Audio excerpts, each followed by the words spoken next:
The mirror in the boutique dressing room reflected my sister Emma twirling in my dress. The midnight blue gown I'd worn to prom in my first life, the one that started everything. Again. I gripped the edge of the velvet chair as memories crashed over me. Emma's accidental wine spill just before photos, her stolen dance with my date Marcus, the car accident on the way home that ended my first life at 17. Isn't it perfect? Emma gushed, admiring herself. I knew you wouldn't mind since you already said you weren't going to prom this year. I hadn't said that, but I let her believe it. It's beautiful on you, I replied, my voice steady as steel. Take it. Emma's reflection smiled triumphantly in the mirror. She thought she'd won again. She had no idea I'd been planning this moment for months, ever since I woke up on my 16th birthday with 35 years of memories intact, including the crystal clear recollection of how my perfect sister destroyed my life piece by piece until there was nothing left. This time would be different. Mom appeared behind us, her phone already out. Oh, Emma, you look stunning. Let me get a picture for your father. She snapped away, her pride radiating like heat from a furnace. My beautiful prom queen. The familiar sting of being invisible pierced my chest, but I pushed it down. Mom's favoritism had carved deep wounds in my first life, wounds that never healed. She'd always seen Emma as the golden child, prettier, more popular, destined for greatness. I was just the spare daughter, useful for comparison but never quite measuring up. What about you, sweetie? Mom asked as an afterthought. Have you changed your mind about prom? No, I said simply. I have other plans. Emma's smile faltered for just a moment. In our first life, I'd begged her to let me have this one thing, just one night to feel special. She'd laughed and said popularity couldn't be borrowed like jewelry. Tonight, my silence unnerved her more than tears ever could. Back home, I locked my bedroom door and pulled out the hidden phone I'd bought with money from my part-time job, a job Mom didn't know about because she thought I was too irresponsible to work. I scrolled through my contacts until I found the number I'd memorized. Victoria Sterling, my estranged grandmother. In my first life, I never met her. Mom had cut ties with her wealthy family years ago after marrying Dad, claiming they were toxic and elitist. But after my rebirth, I'd done research. Victoria Sterling wasn't toxic. She was powerful, and she'd been trying to reconnect with us for years. Grandmother, I said when she answered. Lily? Her voice was sharp with surprise. How did you get this number? I hired a private investigator. It was a lie, but it sounded impressive. I've been thinking about what you said in your letters, about wanting to be part of our lives again. There was a long pause. Your mother hasn't changed her mind about... Mom doesn't know I'm calling, I interrupted. But I'm 17 now, old enough to make my own decisions about family. Another pause, then, I see. And what decision have you made? I want to meet you, tonight. The Sterling mansion perched on Hillcrest Drive like a monument to old money. I'd taken 3 buses to get here, but it was worth it to see the shock on Victoria Sterling's face when I walked through her front door. She was exactly what I'd expected. Silver hair perfectly coiffed, jewelry that cost more than my family's car, and eyes like blue diamonds that missed nothing. But there was something else there, too. Loneliness. You look like your mother at that age, she said, leading me into a sitting room that belonged in a museum. Before she decided our money was dirty. Money isn't dirty, I replied, settling into a chair that probably cost more than my college fund. Refusing to use it wisely is what's dirty. Victoria's eyebrows rose. That's a very mature perspective for someone your age. I've had to grow up fast. I leaned forward, meeting her gaze directly. Grandmother, I need your help, but more importantly, I think you need mine. She set down her teacup with deliberate precision. Explain. You've been trying to reconnect with Mom for years, but you've been approaching it wrong. You can't win her back by going through her. She's too stubborn, too proud. But her daughters? I smiled. That's a different story. You're suggesting manipulation. I'm suggesting strategy. You want a relationship with your family. I want opportunities Mom's pride has denied me. We can help each other. Victoria studied me for a long moment. What did you have in mind? Tomorrow night is prom.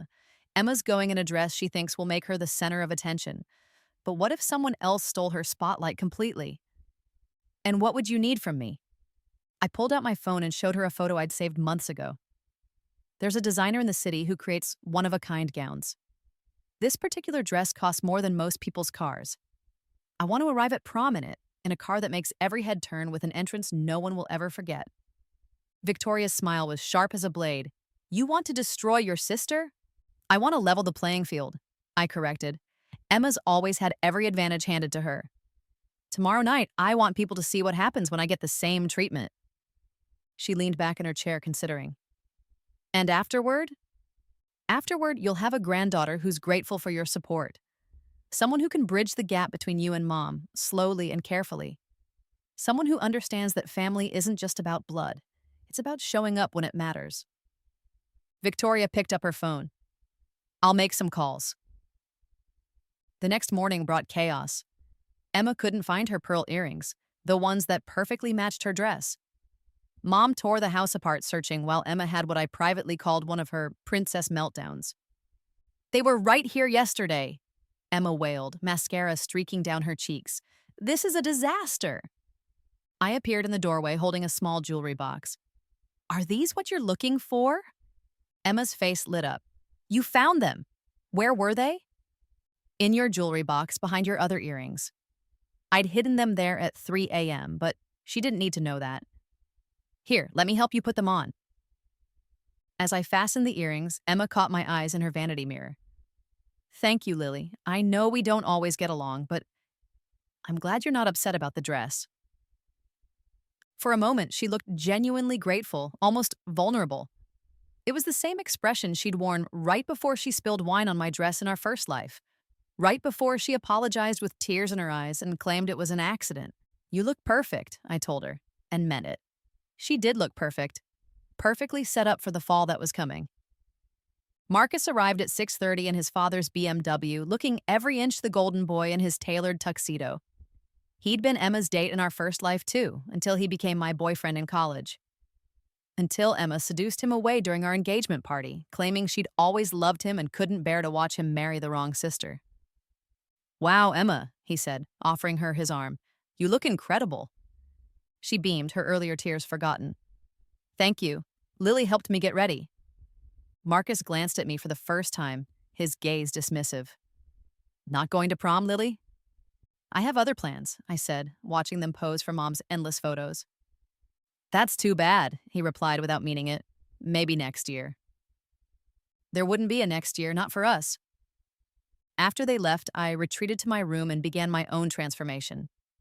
The dress Victoria had arranged arrived in a garment bag that cost more than most people's wardrobes. When I unzipped it, my breath caught. Gold. Pure, liquid gold that seemed to capture and reflect light from every angle.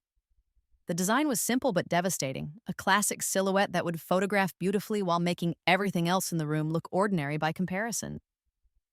The makeup artist Victoria had sent transformed my face into something worthy of magazine covers. My hair fell in perfect waves down my back, held in place by a diamond clip that caught the light like trapped stars. When I looked in the mirror, I didn't see the invisible sister anymore. I saw power. I saw revenge. I saw justice. My phone buzzed, a text from Victoria. Your chariot awaits.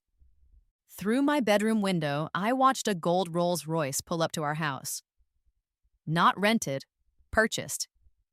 Victoria had bought it that afternoon from a dealer in the city, then had it delivered by a professional driver in a full livery. Mom's face appeared in the living room window, her jaw dropping as she took in the scene. By the time I walked outside, half the neighborhood had come out to stare. Miss Sterling, the driver said, opening the door with a deep bow. Your grandmother sends her regards. I slid into leather seats that smelled like money and power. As we pulled away, I saw Mom standing in the driveway, her phone pressed to her ear.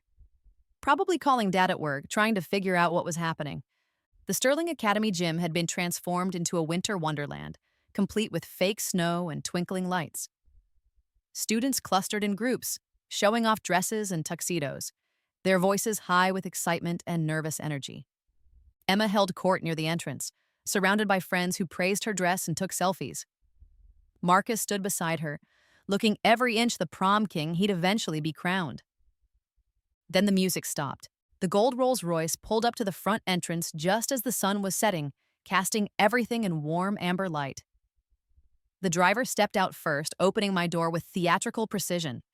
I emerged like something from a fairy tale. The gold dress caught every light in the parking lot, turning me into a living flame. Conversations died mid-sentence. Phones appeared in trembling hands as students scrambled to capture the moment. I walked through the entrance with my head high, my steps measured and confident. The crowd parted before me like I was royalty. Because tonight, I was. Emma's face went white when she saw me.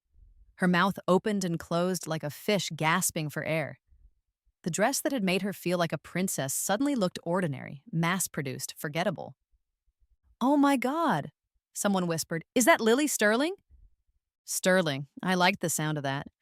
Marcus stared at me like he'd never seen me before. His gaze traveled from my perfect hair to my designer shoes, calculating the cost of everything I wore. I could practically see him reassessing everything he thought he knew about the quiet sister. "Lily?" Emma's voice cracked. "What? How did you—" "You look beautiful," I told her, my voice carrying across the sudden silence. "That dress is perfect for you." The sweetness in my tone made her flinch. She knew me well enough to recognize when I was being dangerous. Principal Hayes appeared at my elbow looking flustered. "Miss Sterling, I wasn't aware you'd decided to attend prom." "Last-minute change of plans," I said smoothly. "I hope that's not a problem." "Of course not. Please enjoy yourself." As I moved through the crowd, conversations resumed in whispered fragments. Who was I wearing? How could I afford it?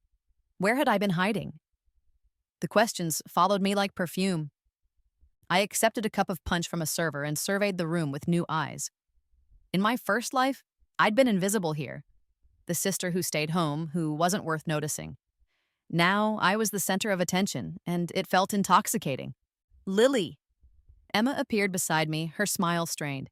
"You look amazing. I had no idea you were planning to come." "Sometimes plans change," I replied, sipping my punch. "That dress, it must have cost more than you can imagine," I finished. "But some things are worth the investment." Emma's friends had drifted over, drawn by curiosity and the magnetic pull of wealth. They complimented my dress, asked about my jewelry, wondered aloud where I'd been hiding such sophistication. "I love your earrings," Madison gushed. "Are those real diamonds?" "From Harry Winston," I said casually. "A gift from my grandmother." Emma's face crumpled slightly. She'd never mentioned having a grandmother, never talked about family beyond our immediate household. The revelation that I had connections she didn't know about clearly shook her. The DJ announced the first dance, and couples began moving toward the center of the room. Marcus extended his hand to Emma, but his eyes kept drifting to me. "Save me a dance?" he asked as they walked past. Emma's grip on his arm tightened. "I thought we were dancing together all night." "Of course," he said quickly. "I just meant, as friends." But I saw the way he looked at me. The same way he'd looked at Emma in our first life, with hunger and calculation. Marcus didn't love anyone but himself, but he was attracted to power, and tonight, I had it in spades. I danced with several boys that night, all of them eager to be seen with the mysterious girl in gold. But I was watching Emma, counting the ways her perfect evening was slowly unraveling. Her dress, which had looked stunning in the boutique, seemed ordinary under the harsh gym lights. Her makeup, done at the local salon, looked amateurish compared to the professional artistry on my face. Even her jewelry paled next to the diamonds at my throat. But the real blow came when the photographer arrived. Victoria had arranged for a professional photographer to document the evening, ostensibly for the school, but really to capture Emma's humiliation in high-definition detail. He made his way through the crowd, taking candid shots, but I noticed he lingered whenever I was in frame. "Excuse me," he said, approaching our group. "I'm from the city paper. We're doing a feature on local proms. Could I get some photos?" Emma preened, expecting to be the focus, but the photographer's attention was entirely on me. "You must be the sterling heiress I've heard about," he said, adjusting his lens. "Your grandmother speaks very highly of you." "She's mentioned me?" I asked, playing innocent. "Oh, yes. She's quite proud of how you've taken to your role in the family business. Very impressive for someone so young. Emma's face went slack. Family business? Sterling Industries, the photographer explained casually. One of the largest private investment firms on the East Coast. Didn't you know? The blood drained from Emma's face as the photographer snapped photo after photo of me, each flash illuminating her growing horror. She was realizing that while she'd been playing dress-up, I had been playing a much bigger game. Lily, she whispered, pulling me aside. What's going on? What family business? What grandmother? Victoria Sterling is our grandmother, I said simply. Mom's mother, the one she cut ties with years ago. But why didn't you tell me? You never asked. I smoothed an invisible wrinkle from my dress. Besides, you seem so focused on your own plans for tonight. Emma's eyes filled with tears. Are you doing this to hurt me? The question hit deeper than I expected. In my first life, Emma had destroyed everything I loved while claiming it was never personal, just things that happened. Now she was experiencing what it felt like to be on the other side. I'm not doing anything to you, I said softly. I'm just finally doing something for myself. The prom king and queen announcement interrupted us. Emma's name was called for queen, as expected, but the applause seemed muted. All eyes were on me, wondering if I'd be upset at being overlooked. I clapped politely as they crowned her, my smile serene. Let her have the plastic tiara, I was wearing real diamonds. Marcus was crowned king, and as tradition demanded, they danced together while the crowd watched. But even in her moment of triumph, Emma looked hollow. The victory felt empty when overshadowed by my transformation.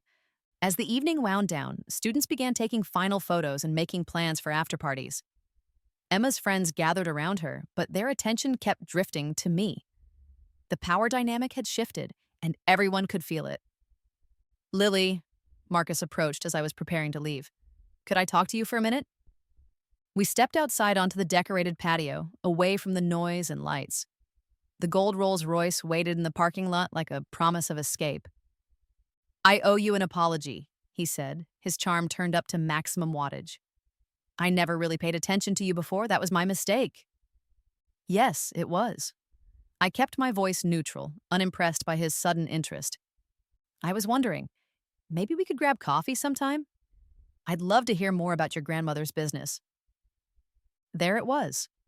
Marcus smelled money and opportunity, just like he always had. In our first life, he'd married me for my potential, then left me for Emma when she proved more socially advantageous. Now he was trying to hedge his bets again. I don't think that would be appropriate, I said. You're dating my sister. Emma and I aren't that serious, he said quickly. We're young, you know, still figuring things out. Funny, she seems to think you're quite serious. His smile faltered. Look, I'm just saying, if things change, I'd like to get to know you better. If things change, I repeated, letting the words hang in the air. Well, Marcus, I've learned that things always change. Usually when we least expect it.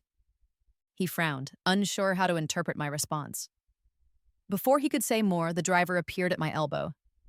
Miss Sterling, your grandmother is waiting. I nodded and turned back to Marcus. Enjoy the rest of your evening. I'm sure it will be memorable. As the Rolls-Royce pulled away, I saw Emma burst through the gym doors, still wearing her prom queen crown but looking utterly defeated. She watched my taillights disappear into the night, finally understanding that the invisible sister was invisible no more. Victoria was waiting in her sitting room when I arrived, a crystal decanter of brandy and 2 glasses on the table beside her. How did it go?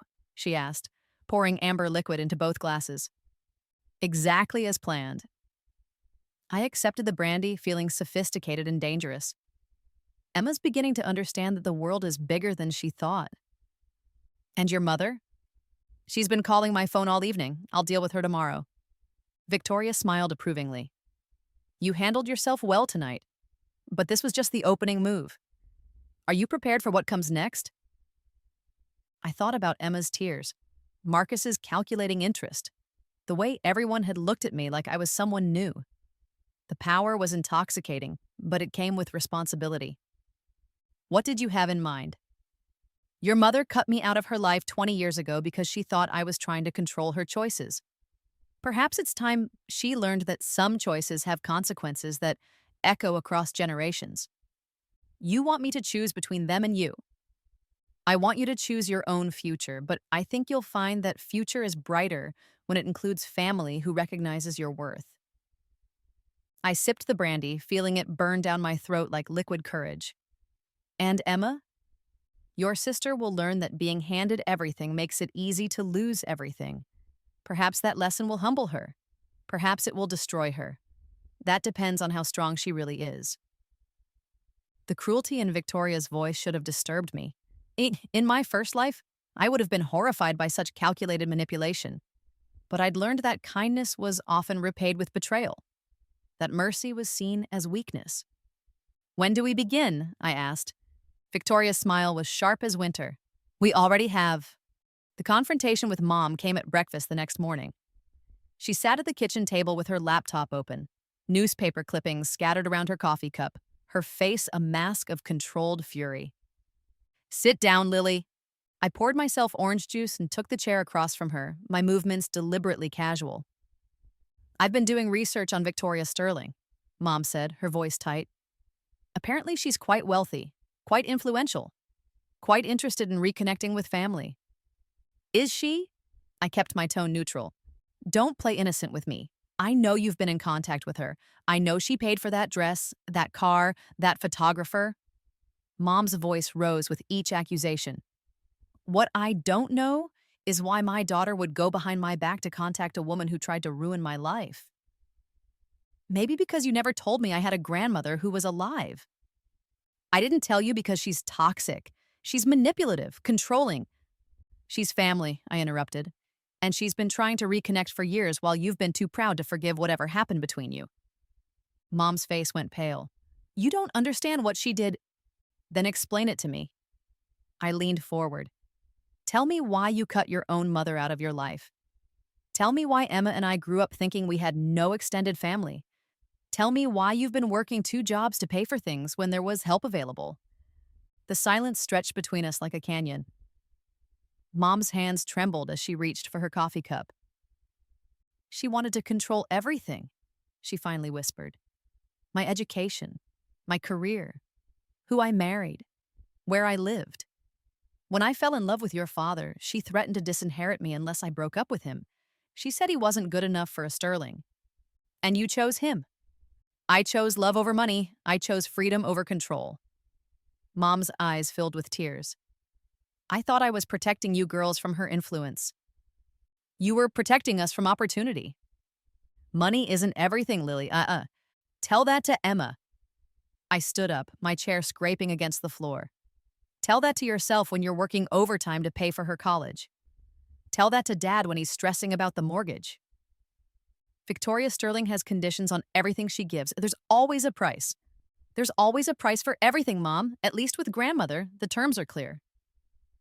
I walked toward the door, then paused. She invited us all to dinner tomorrow night, at her house. She wants to meet Emma and Dad, wants to try to rebuild what you destroyed. I won't let her manipulate my family. Your family? I turned back to face her. Mom, I'm 17 years old, and last night was the first time in my life I felt like I mattered. The first time people looked at me and saw potential instead of Emma's shadow. If that's manipulation, then maybe I need more of it. The words hit their target.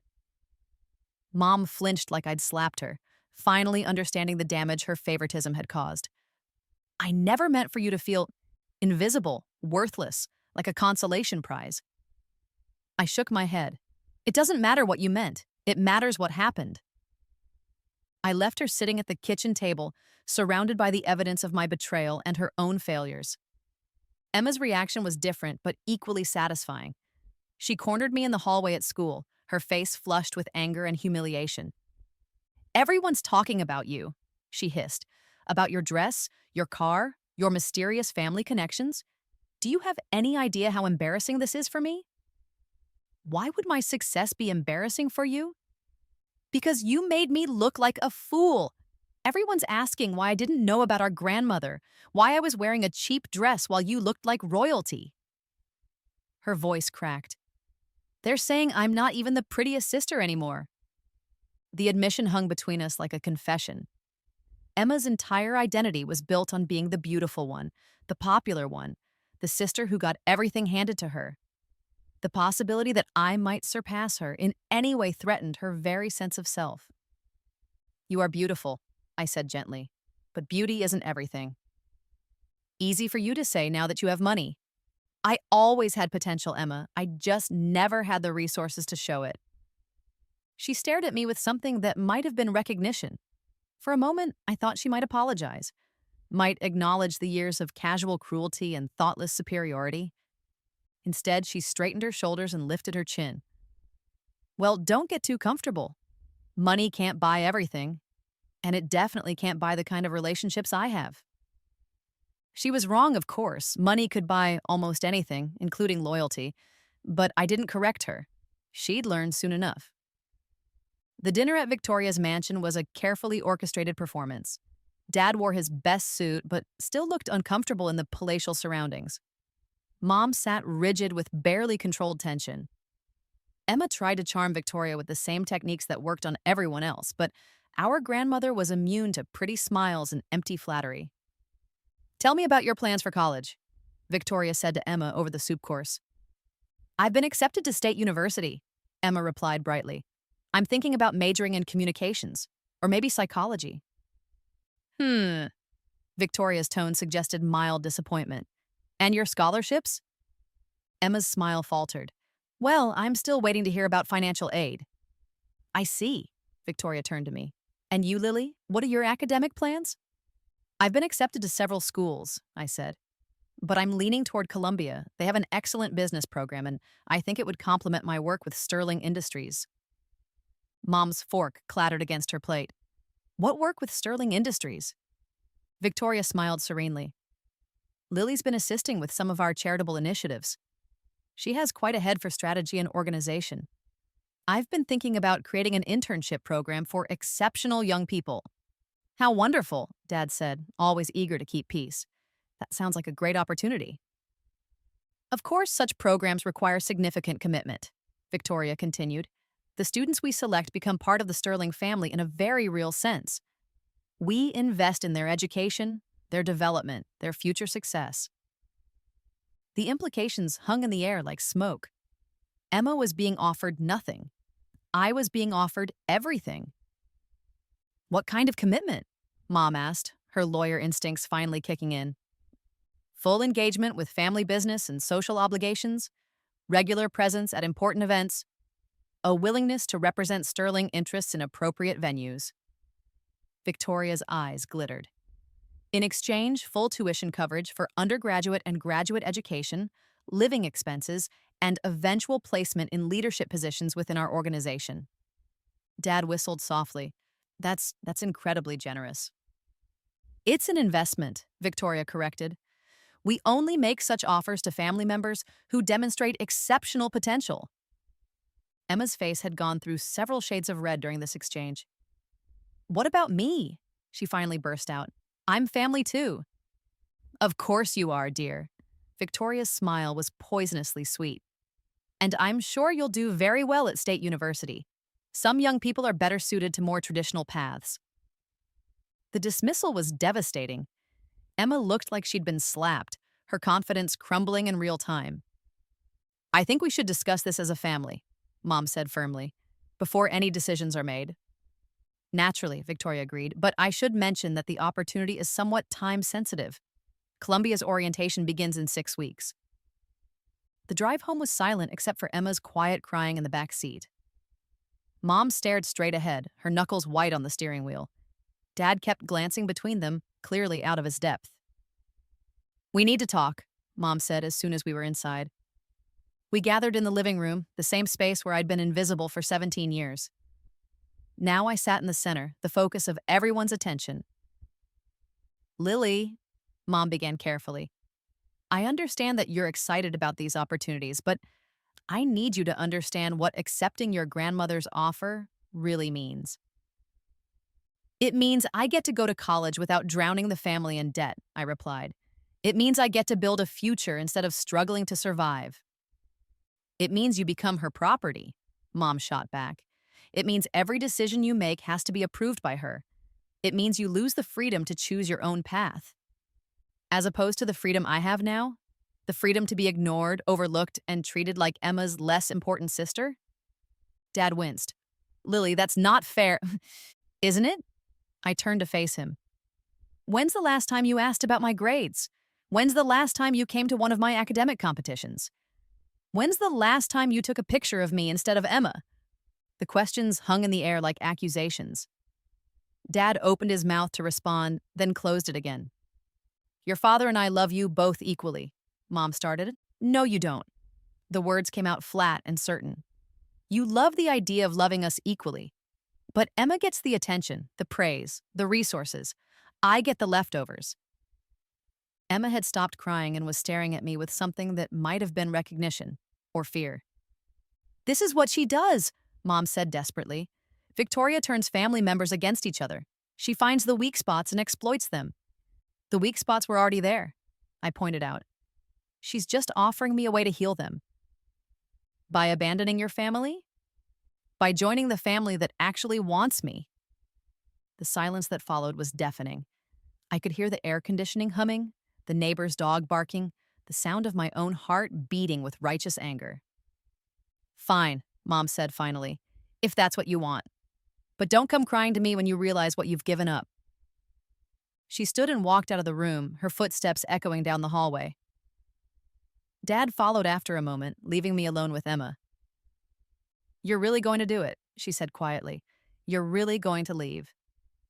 I'm really going to stop settling for scraps. Emma nodded slowly, tears still streaking her cheeks.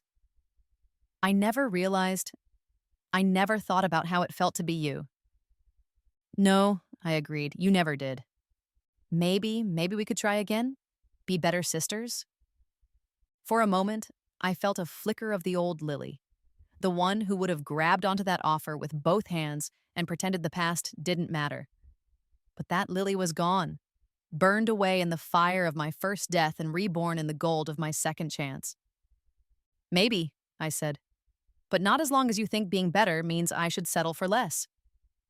3 months later, I stood in my dorm room at Columbia, hanging pictures on walls that belonged to me in a life that was entirely my own creation. The window overlooked Manhattan, a sprawling testament to the power of ambition and intelligence. My phone buzzed with a text from Emma. Saw your interview in Forbes. Mom cried. In a good way, I think. Proud of you. The interview had been Victoria's idea, a spotlight piece on young women in business, featuring my work with Sterling Industries' new scholarship program for disadvantaged students. The irony wasn't lost on me. I was now the one providing opportunities to overlooked kids who reminded me of my former self. Another text, this one from Marcus. Congratulations on the interview. Would love to catch up sometime. I deleted it without responding. Marcus had tried to reconnect several times since prom, sensing opportunity in my transformed circumstances. But I'd learned to recognize users and manipulators, having been raised by masters of the craft. A knock on my door interrupted my thoughts. Victoria stood in the hallway carrying a bottle of champagne and wearing the satisfied smile of a successful strategist. How are you settling in? She asked, surveying my room with approval. It feels like home, I said honestly, more than anywhere else ever has. Good. She set the champagne on my desk and pulled out her phone. I have some news that might interest you. She showed me a social media post from Emma, a photo of her and Marcus at some local event, both looking perfectly happy and perfectly ordinary. The caption read, "Sometimes the best things come when you stop chasing what you think you want." They're engaged, Victoria said casually. He proposed last week. I felt nothing. No jealousy, no regret, no sense of loss. Marcus and Emma deserved each other, two people who mistook surface beauty for depth, who thought popularity was the same as happiness. I hope they'll be very happy, I said, and meant it. Victoria raised an eyebrow. No lingering feelings? For the life I used to think I wanted? No. I looked out the window at the city that pulsed with energy and possibility. I've learned that some dreams are too small. And what dreams are you pursuing now? I thought about the business plan I'd been developing. the one that would revolutionize how families reconnected across generational divides. I thought about the scholarship fund I wanted to establish for overlooked siblings, the mentorship program for young women who needed to learn their worth. Bigger ones, I said simply. Victoria smiled, the first genuinely warm smile I'd ever seen from her. That's my girl. Later that evening, alone in my dorm room with the city lights twinkling below, I pulled out a journal I'd been keeping since my rebirth. Page after page of plans, strategies, observations about human nature and family dynamics. On the last written page, I added a new entry. Today I realized something important. Revenge isn't about destroying the people who hurt you. It's about building a life so magnificent that their opinions become irrelevant. Emma will always be beautiful, but beauty fades. Marcus will always be charming, but charm without substance is just noise. I chose substance. I chose power. I chose myself. I closed the journal and set it aside, then opened my laptop to review tomorrow's schedule. A meeting with the dean about expanding the scholarship program. Lunch with Victoria to discuss my summer internship at Sterling Industries' London office. An evening study group with my finance classmates. Brilliant, driven people who saw me as an equal, not Emma's shadow. My phone rang. Mom's number. Hi, Mom. Lily. Her voice was softer than it had been in months. I saw the interview. Your father and we're proud of you. Thank you. I know I haven't always. I know things between us have been difficult, but I want you to know that I'm trying to understand. I'm trying to see things from your perspective. I appreciate that. There was a pause. Emma's getting married in the spring. She asked me to ask if you'd consider being her maid of honor. I looked out at the city lights, at the life I'd built from nothing but determination and strategic thinking. I'll think about it. She misses you, you know. We all do. I miss you too, I said, and was surprised to find it was true. But I don't miss who I used to be. After we hung up, I walked to my window and pressed my palm against the cool glass. Somewhere out there, Emma was planning a wedding to a man who would probably cheat on her within 5 years. Mom was working late at her law firm, still struggling to make ends meet despite having a daughter who could write a check to solve all her problems. Dad was watching TV in their modest living room, probably wondering what he could have done differently. They were living the same patterns, making the same choices, trapped in the same cycles that had defined my first life. But I had broken free. My reflection in the window showed a young woman in designer clothes, surrounded by the trappings of success and opportunity. But more than that, it showed someone who had learned to value herself, to demand respect, to create her own worth instead of waiting for others to recognize it. The girl who died in a car accident after prom was gone forever. In her place stood someone who understood that true power came from refusing to accept less than you deserved. I thought about the gold dress hanging in my closet, not the one from prom, but a new one Victoria had bought for next week's charity gala. I would wear it while giving a speech about second chances and the importance of investing in overlooked potential. Some people might call what I did to Emma cruel. They might say I manipulated the situation, used resources and connections to overshadow my sister's moment. They wouldn't be wrong. But they also wouldn't understand what it felt like to be invisible for 17 years, to watch someone else live the life you deserved, to die knowing you never got the chance to show the world who you really were. Emma had her moment in the sun. She was beautiful, popular, loved by everyone who met her. She got the boy, the crown, the perfect prom night. I got something better. I got a future. A knock on my door interrupted my thoughts. My roommate Sarah peeked in, holding 2 cups of coffee and wearing the exhausted smile of someone who'd been studying for hours. Thought you might need caffeine, she said, offering me a cup. You've been quiet tonight. Sarah was everything Emma wasn't. Brilliant without needing to prove it, kind without expecting praise, secure enough in herself to celebrate other people's successes. We'd become close friends in the months since orientation, bonding over late-night study sessions and shared ambitions. Just thinking about family stuff, I said, accepting the coffee gratefully. The interview stirring up drama? Something like that. I sat on my bed, pulling my legs up under me. My sister's getting married. She asked me to be her maid of honor. That's nice. Are you close? I considered the question. We used to be, before I realized that closeness sometimes means one person making themselves smaller so the other can feel bigger. Sarah nodded, understanding. Toxic family dynamics are the worst. At least with strangers, you know where you stand. Exactly. I sipped my coffee, feeling the warmth spread through me. I think I'm going to say yes, though.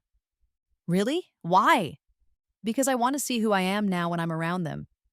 I want to test whether I've really changed or if I'll slip back into old patterns. And if you do slip back, then I'll know I have more work to do.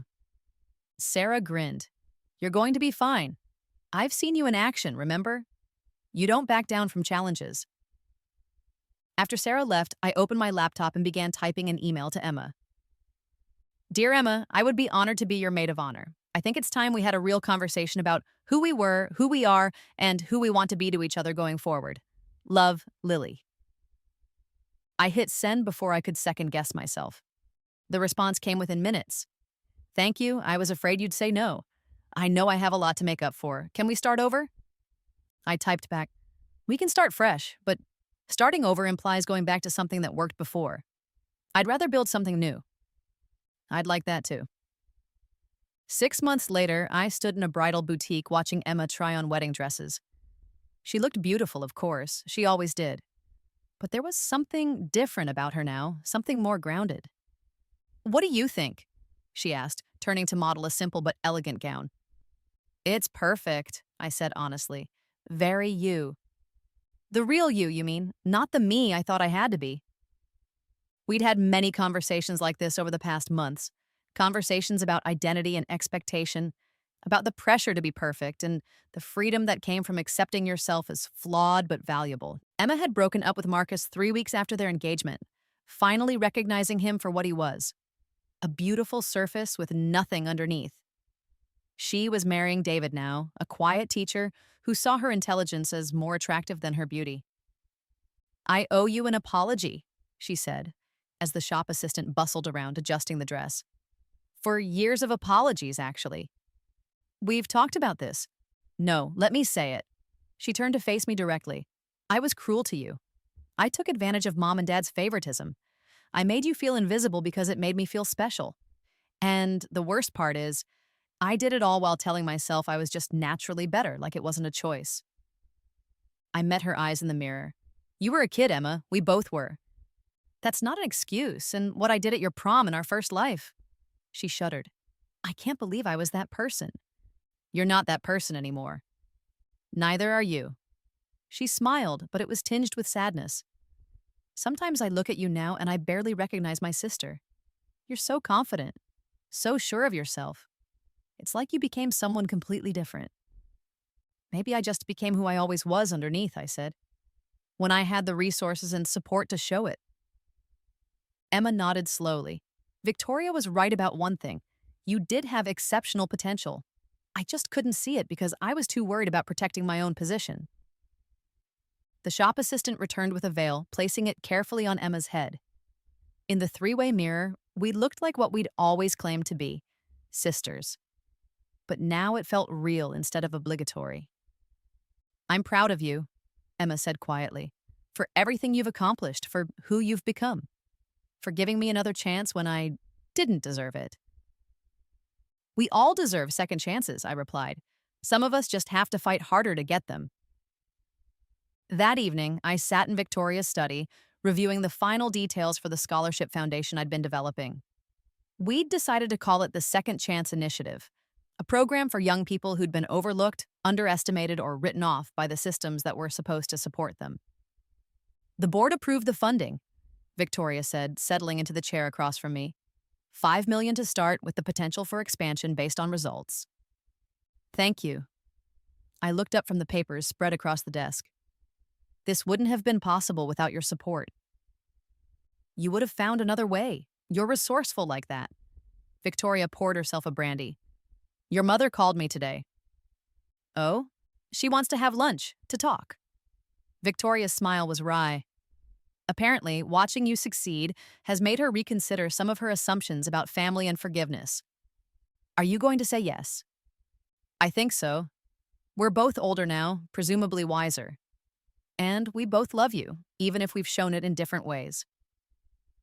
I thought about the ripple effects of my choices, how refusing to stay invisible had forced everyone around me to reconsider their own positions, their own assumptions about what was possible. Do you ever regret it? Victoria asked. The path you chose? The bridges you burned? I didn't burn bridges, I corrected. I stopped maintaining bridges that only went one way. That's a lovely way to put it. I gathered the papers and slipped them into my briefcase. Tomorrow, I would fly back to Columbia for the start of my sophomore year. Next summer, I would intern at Sterling Industries' Hong Kong office. After graduation, I would officially join the company as a junior executive with a clear path to leadership.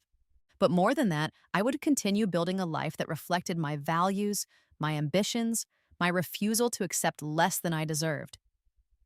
Victoria, I said as I prepared to leave, thank you for seeing me when no one else did, for giving me the tools to see myself.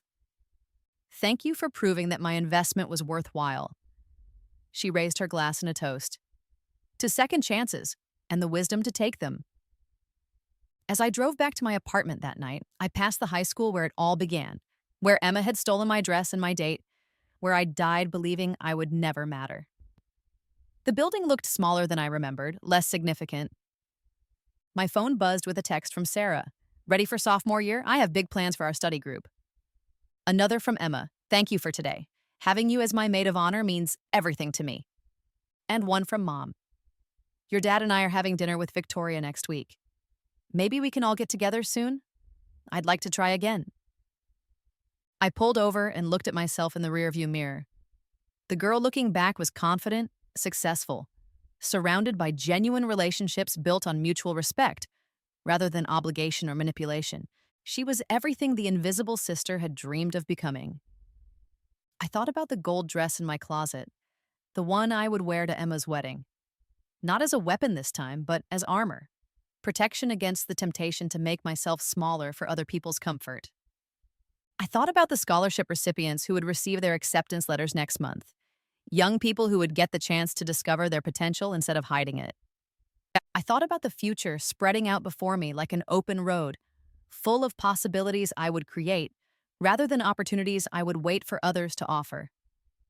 The invisible sister was gone forever.